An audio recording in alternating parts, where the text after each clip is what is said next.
So everything that we're talking about is people and relationships and being human. And business today, our personal lives, it's people. It's us, it's our communities, it's our families.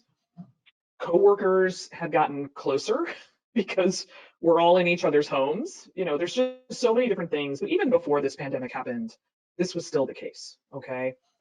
And a lot of you have said this, so my applause to that. I think the second thing that you all want to keep in mind, it is expected that you will network for the purpose of getting a job. There's no secret here. There is no ulterior motive. You do not have to disguise this. Now, how you do your networking can show the difference between being a little bit clunky and being a bit more sophisticated. But one of the things that I always want you to keep in mind, and this is now and for the entirety of the rest of your career, we have to hire people. You all need a job. You're college students. You will go from Babson to some other place, and then you might change your job. You might go to graduate school, look for a job. I mean, it is expected. And so when I receive an email from somebody, what I want is honesty and transparency. I don't want some, subtle message. The additional thing that you all want to keep in mind, especially for consulting, and I think it's true in other pathways, for any of you that might do something like investment banking, it's off the charts. Recruiting involves networking. These are relationship businesses. They are person to person. Part of the recruiting is to decipher by demonstration who has the ability to network and pursue that process and who does not. Because when you get on the job and you get to the client, you can't be afraid to reach out to people. You have to push, you got to talk to people, you got to get information, you got to get your questions answered, okay? So when you're reaching out to people, it's just always best to be really clear. I'm going to be recruiting for consulting roles in the fall, or banking roles, or whatever it might be. And I'm trying to learn as much as I can. I'd love to talk to you about your current experience, about your past experience. That is the best message. There's nothing that people love more than getting a message that is short and sweet and to the point, okay? And then I think much of what the rest of you kind of put together, you have to have interesting things to talk about. It just, you have to, especially right now. And I can tell you guys, I've been doing a lot of networking lately. One, because it's important in the work I do. It's how I get insights about the job market, because I'm not job searching myself. So the best way for me to tell you what you need to know is to talk to people. The second reason is we're hiring people. We have an internship that we're hiring for. I'm attending, I was at a networking night last night. I did a networking event the other day. I've had several networking one-on-one meetings. It is painful. It is painful. And the reason that it is painful is that some of those people that I'm speaking to do not clearly have an understanding of the things that you guys have talked about. If they're not talking about interesting things, if they don't come prepared with good questions, it just makes that time painful for me. And, frankly, as the person doing the hiring, I feel like I've wasted my time. So you all are not going to make those mistakes. So this whole, process, I think, is made easier. And Ariane, I think you said it really well. It can be scary. It can be intimidating. It can feel awkward. So one of the ways that I try to alleviate that is by reminding myself that I'm doing research and I'm getting to know people. So it's a learning process and I'm having a chance to get to know people. And the value of it, and a couple people of you were asking about this, the value that you all bring is often two things. So one, you are a potential candidate, and I must have candidates. Secondly, you offer a perspective that's valuable. Could just be, our take on the world. It could be that I like engaging with young, smart people. It could be that, we have a client matter and I want to talk about it with somebody that isn't so close to it. I mean, there's so many things, but even at the stage that you all are in, you have something to offer, right? This is, by the way, why companies hire interns and young professionals, because you bring something to the table. So don't ever forget that. And, along all of this, I want you guys to remember that this is not a one-time activity. When you have your jobs, whether it's an internship or a full-time job, you will continue to network. You will network internally. You will network externally to have people that are in different, phases of their career that offer you advice, et cetera, et cetera. Do not consider this a light switch that you turn on and off. It is something that it's much more like a flowing river. It always has to be flowing, okay? So a few things that I want to point out to you all, and then I want to talk a bit about LinkedIn. The key thing to always keep in mind is your purpose of networking. And I think that you all have great perspective about this. I'm not going to say, tons and tons about it, but I want to highlight and reinforce a couple of things. So we are building relationships. When you meet someone at a company you want to work for, at a consulting firm, you want that relationship to evolve to the point where I can advocate for you, where I can say, hey, I really ought to put Emily on our invite list. I really ought to make sure that I spend time with Joanne, giving her a little bit more information, maybe even run through a case, right? What you're aiming to do is to win the support of people. Now, why do I want to do that for you? Because I want to hire people. I have to hire people. That's what makes our firms continue to tick and grow and be able to do the work that we're asked to do. So there is an ROI in these relationships. A lot of consulting happens, even though you guys can apply to positions, you want to have a referral. You want to have somebody who is a consultant there who can put their name next to your name. It will also make what you're doing much more efficient because you can sift away some of the information that doesn't matter, some of the activities that don't matter, and that makes you more productive. You're going to fill in gaps of knowledge, getting more information. There are changes happening in the way that firms are recruiting and their needs and what practice areas. You want to know about that. And, the other thing that really matters as I get down my list is somebody's willingness to take a risk on you as a candidate. And I remember, there are numerous people that I've had a chance to work with. I remember one gentleman who ended up going to work for PwC. He had a very bad undergraduate GPA, and he was very nervous about that. And, he got to know several people, and he was very open and said, I think that some of the aspects to my credentials might, bring a question about, but I'm really committed to this. And they were willing to say, hey, this person's moved on, right? And when he said bad like grades, he was like a 2.2 undergrad. So it was bad. So, those things come into play. And at the bottom, you all want to increase your perspective. You want to learn about what is going on and make sure that you can articulate that with a degree of intelligence and maturity. Getting an analyst job, that first entry-level consulting job, is very difficult. It's actually harder, I think, than getting an MBA level offer at some firms because there's so many fewer positions. The more perspective you have, the more maturity you have, the more you understand, the better off you're going to be. So all of this translates into the value to you, value to the organization, and that's all about relationships, okay? And I think that, again, we said this, there's a depth of the relationship. If I am going to make a referral for you, I am taking part of my personal social capital and I am allocating it to you.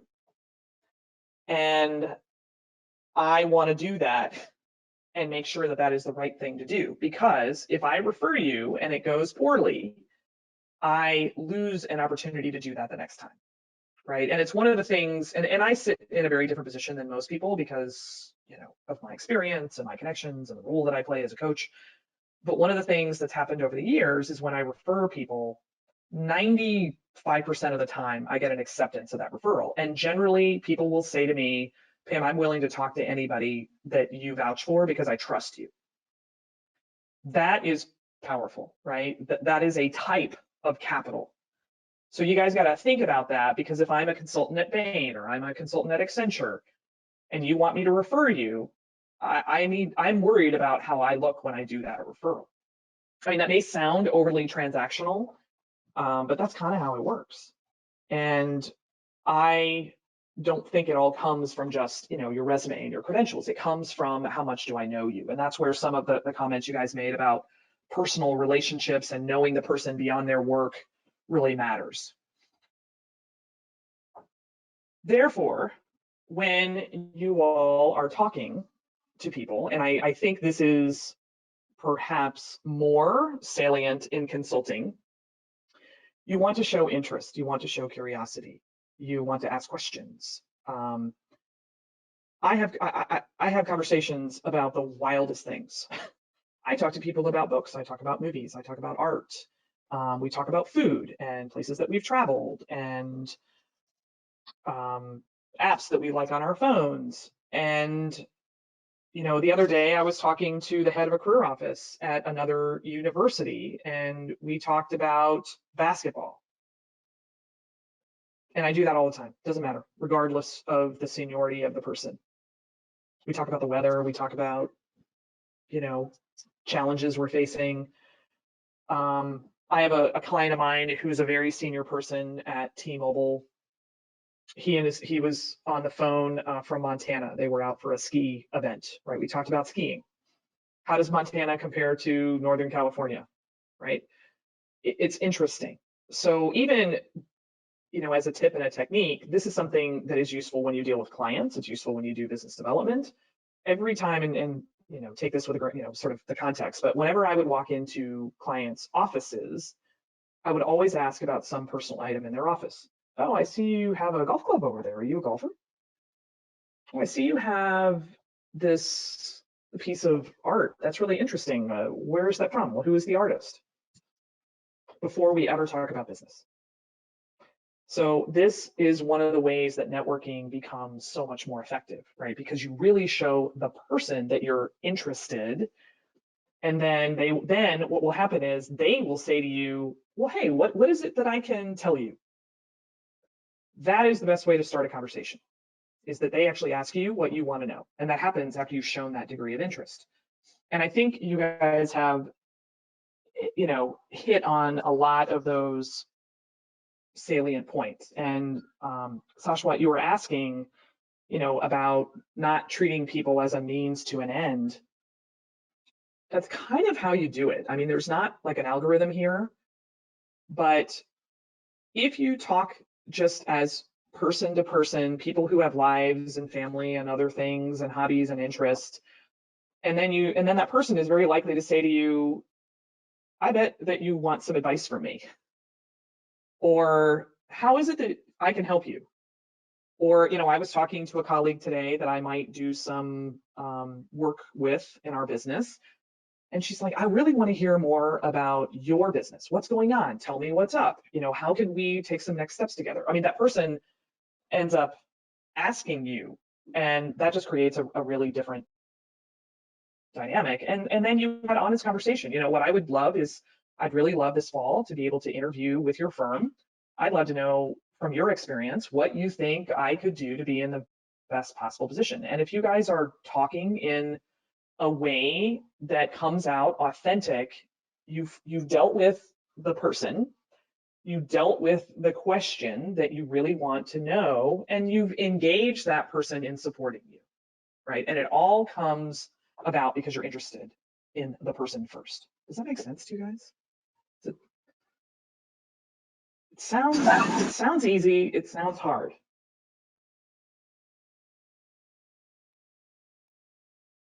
Yeah, it does make sense, Pam. Okay. Yeah. Okay, so just a couple quick things, and then I want to jump into LinkedIn for a bit of time. I know a couple people have to drop off at 4. Don't forget, we're recording these.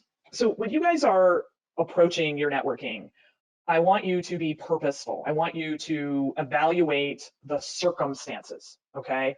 And you're going to do this in 2 different dimensions. So one is the person that you're dealing with. The second is the purpose of the conversation, okay? So there are 3 levels of engagement, which is the person. There's a relationship, there's a mentor, and there's an advocate, okay? A relationship is somebody that you talk to once or twice, could be the recruiter, could be an alum of Babson who's at a firm, and you guys exchange, you have a dialogue, okay? And that's kind of level one. Level two is somebody who's the mentor. And mentors, by the way, take various shapes and forms. In our program here, we have assigned mentors. That relationship was created for you. But other times people offer to be a mentor or develop into a mentor. And be clear, though, that a mentor is to give you wisdom, to share experiences, to work with you and give guidance and advice, okay? But mentors may not go to the next step. I have a lot of mentors, and they are wonderful people, but they may not do the next step, which is to be an advocate. An advocate is someone who will speak up for you. Hey, you got to meet this person. Hey, here's a resume I got from this great student at Babson. You guys need to put this person on our invite list. When I do that, when I act as an advocate, I have now deployed my political capital, social capital on your behalf. Not everybody's going to do that. And by the way, don't judge people if they don't do it. I do it sometimes, I don't do it at times. It just depends on the circumstances. I had somebody email me the other day, ask me if I would pass their resume on, and I said no. And I explained why, because I really didn't know that person well enough. And I just said, in the position that I'm in, there's certain criteria that I use. Don't take it personally, but I just can't do that at this time. So you all want to understand where the person is, and relationships evolve. And within any given consulting firm, especially consulting, you probably need 2 advocates, maybe 3. Okay. How do you judge if somebody's an advocate? Any ideas? How do you guys know if somebody's kind of gone from being a nice, helpful person to actually being an advocate? Yeah. As you all pursue recruiting, doesn't matter what firm, what company, what organization, doesn't matter. What you want to look for are signs that an individual is turning into an advocate. A couple of signs. One, I reasonably promptly return your email. I might even offer to give you my phone number so you can send me a text. Second thing is I make offers to you to do certain things.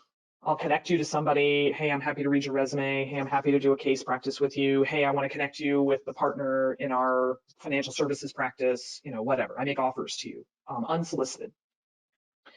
And the third thing is I might tell you stuff that is a bit more inside information. Okay, and by the way, in the world of recruiting, inside information, I say this all the time, it's not illegal. You're trading stocks, it's totally illegal. But when it comes to recruiting, it's not illegal. Like, hey, Edward, I have a friend that works in the such and such office of such and such firm. I understand that they're almost downsizing. I'm not sure that you want to apply to that office. Like, you might want to think about one of these 2 offices. Okay, that's inside information. When you have an advocate, people will tell you stuff like that. Okay. So you have to be alert. And ideally, as you move through the process, if you guys are going to recruit for things in the fall, or even sooner than that, individual people move through these 3 phases, okay, over a period of time, over a recruiting cycle. Okay, so you have to be alert to that. And you somewhat have to make it happen. Your job is to impress me so that then I want to choose to become your advocate. Okay. So that's the person side. And then the purpose side, you all want to change your focus of the networking. Networking occurs in 3 phases, right? The very early stages, and some of you might be here right now, is advisory. I just want you to go out and ask people their opinions, ask their advice. You might have some ideas about your recruiting, and you're just getting that wisdom, okay? The next phase goes a little bit deeper. Now you're exploring. You have a couple of target firms. You want to drill down. You want to get a better understanding of that firm and practices and how you fit and what what you need to do to kind of get into the flow of their recruiting cycle. And then the final phase is more precise. It's informational. Hey, look, I have applied I've got about 6 weeks before interviews. I really want to drill down. What do I need to be, doing to be successful? Here's where I am. What things do I need to plug in, right? So you get more and more precise, you get more and more firm specific around each of these phases. And when you're emailing people, you can be really transparent and say to them, I'd love to just talk to you. I'm really interested in, BCG. I would love to learn about the experience you had recruiting, and then you get more and more specific. Okay. So it helps with your emails, your communication, your agendas, etc. So always keep that in mind. So go back to the foundation, Joanne, and for all of you. One, I need to talk to you. So let's presume for the moment that I'm Pam at name your favorite firm. I'm at Accenture, right? So part of my job as a consultant is to recruit the next generation. If I choose to be involved in recruiting, but even if I'm on sort of, it's just known, okay? There's an expectation as part of the job. So just assume that it's okay. The second thing is, if you ask me for 20 minutes, one, I often have 20 minutes during the day. Number two, sometimes I like a break. And number three, a lot of people carve out time exactly for this kind of activity, okay? And then the final thing I would encourage you guys to remember is that if I don't have time, I will tell you that. I'll either tell you by stating it, like, hey, you know what, I'm working on a client right now, I've got a deliverable, I'm swamped. Reach back out to me in 3 weeks. And don't take that personal, by the way. The other way I'll tell you is I just won't reply to your email. That also doesn't mean that I don't want to talk to you. It just means that I've got 869 emails and I can't reply to everything. So if I give you 15 minutes of my time, I might be busy, but I have also allocated that time to you. So people range on a spectrum. If I'm super busy and I have a lot on my mind, I will be curt with you, almost to the point of rude, but I still want to give you my time. What I want though is I want you to be very productive with that time. But if I'm, having a little bit of a lighter moment and I, feel like you're well prepared, I'm going to be very warm and welcoming. Okay. So my point, and specifically, to your question, Joanne, is don't make judgments about what other people think. Again, it's part of the process. And don't, if you have 15 minutes with somebody, which by the way, you can do a lot in 15 minutes. If you have a half hour, you have a little bit more.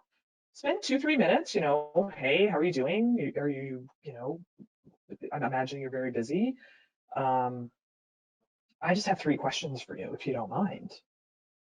And first, I'd, just love to give you an overview of my background, just so you have some context. And then here's my 3 questions, and make your questions good. Okay. So how do you start that chat? I mean, some of you, my bet is this is really intimidating. Some of you, it's more comfortable. If you kind of fall in that situation where it's a little bit more intimidating, then start networking with upperclassmen, upper class persons, upper people that are seniors, right? 4th years, MBA students. Try to get people that are a little bit friendlier, okay? And then expand your way out as you build your confidence. Does that make sense, Joanne? Yeah, that really helps. Thank you.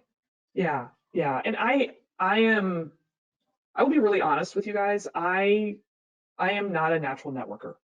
I had a call this week, I arranged the call. And I woke up that morning and I was like, I do that call. Because I am by nature and like I'm extroverted in some ways, but I'm introverted in other ways. Networking is very physically exhausting to me. And one, I talk myself into it. I'm like, well, I have this meeting set up. I can't really cancel it. 2, there's a purpose for my meeting. And then I thought to myself, I looked at the person's profile again, and I was like, what's one thing that maybe will make this like a really fun conversation? And that kind of got my energy flowing, right? So if you're someone who is naturally introverted, you have to do a little bit more to almost like pump yourself up, okay? That's not easy. And by the way, I think the last thing that I will say, if you find that networking is terribly draining, terribly intimidating, it also may be one of those places where you want to pause and go back and ask yourself about fit for consulting. Because the truth is, when you get into the job, it's actually worse. What it could mean is that there is a different aspect, a different variety of consulting that fits you better. Economic consulting, there's all kinds of data science and other fields that are not as, if you would, social. So I think that there's some value in that reflection. Okay. All right. And I see, Caroline, I see a question in the chat. I'm going to come back to that in just a little bit. Okay. All right. So I'm going to give you all some LinkedIn building blocks. And as I get into this, by show of hands, how many of you actually have your LinkedIn profile? Excellent. Using one hand on a scale of 1 to 5, 5 being amazing, what's the quality of your LinkedIn profile, in your opinion? Good. I love the honesty. I appreciate that. Okay. I'm going to give you guys a few techniques and some best practices and some easy ways to do this. My encouragement for you is spend 3-4 weeks, update your LinkedIn profile. If you can do it faster, great. Okay, as you know, there are many, many things that go on in a LinkedIn profile. I am going to focus on 4 main things. And these are the things that I think are most critical. If you do some of the other things, fantastic, but non-critical path. And you can build over time, okay? So those 4 things: the headline on your LinkedIn, the photo that you have, and I will talk about that. Actually, it's imagery. I really need to change this to imagery. The professional experience you have and your education. Okay, now if you guys go out and you look at, for example, my LinkedIn profile, you will see some demonstration of these best practices. Recognize that my profile is going to be a little bit different than yours because I'm not a job seeker. I also, frankly, use my LinkedIn profile for marketing purposes. And what I also encourage is look at your profiles both online and on your phone, because if you optimize it for your phone, it tends to present better because a lot of people are going to look at your profile online. Okay. A couple key things. You should have your name, and obviously, I mean, this is going to sound really dumb, but you should have your name clear and what you want to be called. Okay. And I mean, this is so stupid, but I have changed it over the years. There was a period in time when I went by my full name, which is Pamela. I have my credentials in my LinkedIn profile, the fact that I have a doctorate degree and an MBA. I do that for the purposes of when I engage with people in higher education. It's just a little thing that kind of knocks on the door. Some of you, as you can see by demonstration, I do not accurately pronounce your name the first time when I look at the spelling of it. By the way, people have mispronounced my name for years. I've been called Anne. I've been called Jan. I've been called a few other things too, but one would think that Pam is pretty simple. I say that because I think I am very comfortable asking people to pronounce their name. It's very important to me, even though I get it wrong at times, that you correct me. But one of the things that you can do is in your LinkedIn profile, you can put a phonetic pronunciation of your name. And people sometimes like this because when I reach out to you, it creates more ease of connection.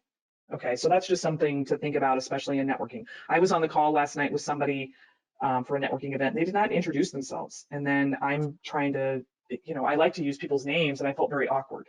So, think a little bit about that. Not a major thing, but when you are networking with people, the easier you can make it for the other person, the better, okay? The other thing that you guys have in your profiles is your title. And this is editable. It is what you set it to be. I am very specific about students. I want it to have the name of your university and student. And then, I mean, you guys at Babson, your degrees are, I think, consistent, but I may not, as somebody who doesn't attend Babson, I might not know that. So you could say BS in management or whatever the exact degree is.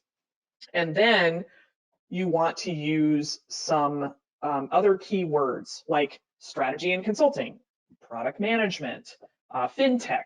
You know, there's some other words that tell me where you are going. This is hugely valuable because when I look at your LinkedIn profile, I get immediately an understanding. It's like the ultimate elevator pitch. So if you look at, let me see if I know anybody. Well, if we look at Connor, see if Connor's got some best practices. Kind of. So he's got several titles, okay? So this is one way, right? So for you all, that would be Babson. If you go back and you look at my profile, it's going to have on top my company and then my school. And those things can be set. So if you all have, an internship right now, you can use that company. If you have a job on campus, or you're a teaching assistant or supporting a class or something like that, because these can be set. What I don't recommend that you do is have them be a prior job, because you're no longer at that job, because it's confusing to people. There's nothing that I hate more than when I look at somebody's profile and I'm like, oh, wow, that's so cool. You're doing an internship with Peloton. And I'm like, oh, no, that was last summer. Oh, okay. It's like, well, why aren't you keeping your profile clean? Okay, so that section is the main section of your profile, and you want it to be very current and very present. And you want to make it easy. Remember, your profiles are for other people. They're not for you all. They're for me, the person who's going to be talking to you. And that top section, if I look at nothing else in your profile, should give me a very good clue about who you are. Okay. That is very straightforward in some ways. Okay. Now, the rest of it, and I want to come back to the about section, and let's go back to, if I can, I'm going to go back to Connor. So the rest of it should align to your resume. So this is a job that you had, here's Connor's work with us. This is the work with the Consulting Association, academic year internship, last internship, couple last internships, blah, blah. This should follow your resume. And what I usually recommend is print out your resume and make those two things identical. Be picky about what you put here, because when I scroll on my phone, the more I scroll, the more I get a cramp in my thumb. So make it very easy to get through that, because then what follows is your education. And that should also follow your resume, with a couple of exceptions. There might be some things. So, as you guys can see, Connor's resume has his high school experience. That's great. In LinkedIn, you can do that because you have a little bit more space. You have an ability to put your activities in. You might have other certificate programs and training programs. You guys may want to put this AIMS program in there. If you're in the SPEAR program as well, I think a couple people are in that program as well. You can include that, okay? This is the part where what I do as a starting point is I take a resume and I just fill this in without any content. I just fill in name of organization, what your title is, the time period, and no content, okay? I'll come back to the content, right? And then do the same for your education. Fill it in and get the skeleton. And that is a fantastic starting point. You should feel comfortable networking with anybody with that content out there. All right. And then as a next step, what evolves are two things. So one, if you see there are some experiences that have short descriptions, 3 or 4 sentences, they are written in first person. It's not a copy paste from your resume. And it has keywords in it that highlight certain types of skills that would be beneficial for the consulting job, and also ideally maybe something that was an impact that you made. So it has the same read takeaway as what's in your resume, but the resume is not first person. LinkedIn is first person. Resume may have a specific number like 10%. I don't put specific numbers in LinkedIn because it's a public profile. Okay. And that's something where take out a piece of paper, copy paste from your resume, make things really short. Okay. Like 3-4 sentences. Then the final thing that you all want to do is come up to the about section. And the about section has a way that you can do it well. There's a way that you can do it average, and then there's a way that you can do it kind of blah. I would like you guys to be exceptional. So the about section should be interesting. It should be a story. And the way that it typically is organized is past, present, and future. It's 3 paragraphs. The past is your spark. Hey, when I was a kid, I really got inspired by this movie, or I read this book, or I had this experience with my uncle, or I came to the US from such and such country because my family wanted to, broaden my horizons. Whatever the almost origin story is that you guys have. That's your spark. That's interesting because when I read your LinkedIn profile, every single one of you is going to be different because you all have different origin stories. It's like your fingerprint. The second paragraph is a snapshot. It's like your elevator pitch now. I'm a student at Babson. I'm focusing on finance and entrepreneurship. I had an internship after my freshman year that I did such and such. I'm involved in this campus activity. And I've been very fortunate to get to work with Professor so-and-so to help with research in the area of blah, blah, blah. Right? It's very present. Like it encapsulates everything kind of academically and work experience as of now. And then the third paragraph is the future. This is what you aspire to do. This is the stuff that you intend to impact. Going forward in my career, I want to enable companies to drive efficiencies through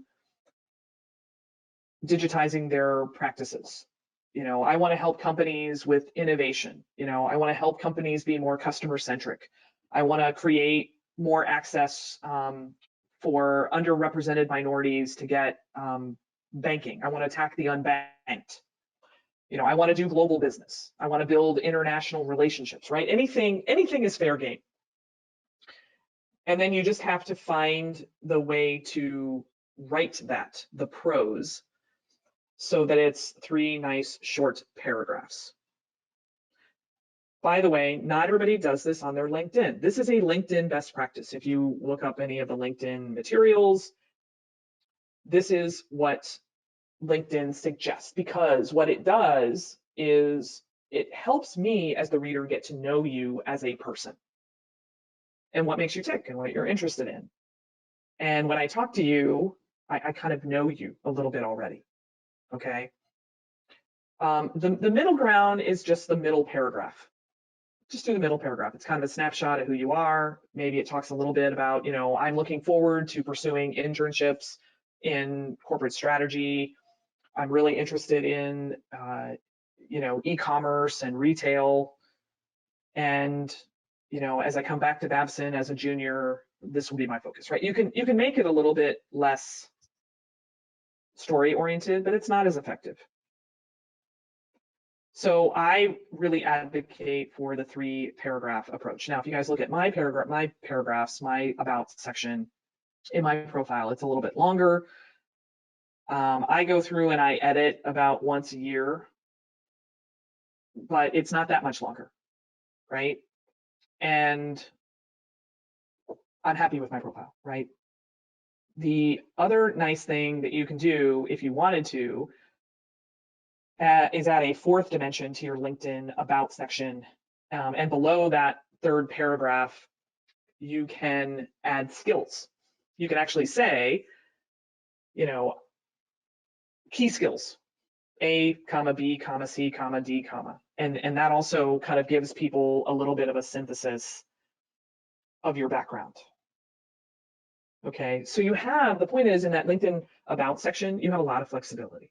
Okay, I will encourage all of you, and I know a few people dropped off at 4. When you all are doing this, do it together. Okay, this is a wonderful thing to do in small groups to review. I'm actually going to assign partners to do a review of your LinkedIn profile, but get other people's read on it. And does it represent who you are? The final thing that you can do in your profile, I mentioned the photo. So this is one of those things where with all of my clients, we do photos. Connor will tell you that we did a photo shoot this summer with our interns. I was the Ansel Adams of the group. So if you do not like his photo, you can blame me. I had mine done by a professional photographer. I have all my clients do photos with a professional photographer. We use what's known as an environmental style. If you see my picture, you can see in the back of it, there's kind of buildings. It was actually done inside one of our public libraries. With my clients, we've done them at the office. So you don't want a portrait style, which has like a gray or a blue back. You want to be very face forward. Okay, so face square with a smile. You want to be your best professional self, how you want people to see you in the work environment. If you're somebody who has long hair normally, great, maybe pull it back a little bit. I have one of my close friends always runs a streak of color in her hair. She likes to be a rebel. So she runs that streak of color and she likes to show that. And that's kind of one of her hallmarks. Gentlemen, if sometimes facial hair, long hair, short hair, think about how you want to present professionally. And what I also encourage is color. You should never wear black in photographs. Always, always have color. And whether it doesn't matter. I wear scarves in photos because it adds a little bit of accessory. Some of you might want to wear a suit. Some of you might want to be more business casual. It doesn't matter, just as long as it represents who you are. And if you're more artistic, go bolder. If you're doing something that's more on, the conservative career path, try to be a little bit more conservative. But so the way that you guys can get a professional photo without having to buy a photographer is to work with each other. You can now do a portrait photo on your phones. I don't know about the Droid phones, but the iPhone has a portrait setting. They're fantastic. I think this is more important now because we aren't meeting people face to face. Okay, so remember that. And then the last thing I'll say about the imagery. So LinkedIn now allows you to put a background. If you guys see the background on my profile page is the imagery that we use in our software. And that's intentional. I've had different photographs there. I have a client of mine sent me a personal photograph from Arches National Park because I have Archer in my name of the company and they thought it would be really cool. I've used photos of Chicago. It doesn't matter, right? It really depends on who you are, but make a choice and use a background photo. Okay. All right. So the last thing I'm going to say for about 5 minutes, and then if you guys have any questions, I'm going to give you a task in your homework to email people. So we're going to start networking. We're going to start doing it over our course. The big thing is just reach out. No fear, no worry. I do this all the time because I want to practice what I preach. Last night, I sent an email to Mark Randolph, who's one of the co-founders of Netflix. I heard him on a podcast and he said, oh, if you ever want to talk to me, send me an email. So I did. He asked, so I did it. I send Reid Hoffman an email once every 6 months. You guys know Reid Hoffman, right? Because I listen to Masters of Scale, I have a lot of respect for him as an entrepreneur. I heard him on a fireside chat. He did a fireside chat with the Chicago booth dean a couple weeks ago. So the dean of my business school alma mater. And I waited a little bit and I sent him a note. And every time I send him a note, I say, Reid, one of these days, I think you're going to invest in my company and I want to be a guest on your podcast. I usually include something kind of clever in it. I had a paragraph about Palm Pilots because he mentioned that on this fireside chat. I don't think I'm offending him. I try to tell him thank you because I think that he is a generous educator of entrepreneurs. I keep it short. And, one of these days after I've sent, a few of these, I'm actually going to try to really get on his schedule. Right now, I just sort of tell him, hey, I heard what you had to say and it was valuable. You guys are going to be more active, but you want to just do it. Okay. That means you're going to plan who it is you want to network with. So over the course of the next week, I'm going to ask you guys to think about one person that you want to have a conversation with. Could be a recruiter from a consulting firm, could be a consultant, could be a former consultant, could be a Babson alumnus, doesn't matter. And you're going to kind of plan out that discussion, and you're going to figure out how you want to engage that person. Maybe you see something that they've posted on LinkedIn and you're going to comment on it. And then you're going to try to connect with them and say, I read your article or I read your posting and I really appreciated it. Would you mind having, I'm a student, I'm going to be looking at consulting. I'm wondering if maybe you would have 20 minutes to talk and share with me a little bit about your journey to Deloitte. All right. And then, Joanne, you made the comment, I think, about the second connection. Well, what I have here on the slide are things that you can do for a second connection. Hey, Pam, during our conversation, you mentioned that you really enjoy historical fiction reading. I happen to know this book. I'm not sure if you've heard of it. It's one of my favorites. I just thought I would share it with you. And if you find it interesting, let me know. That's how to engage people in a second conversation.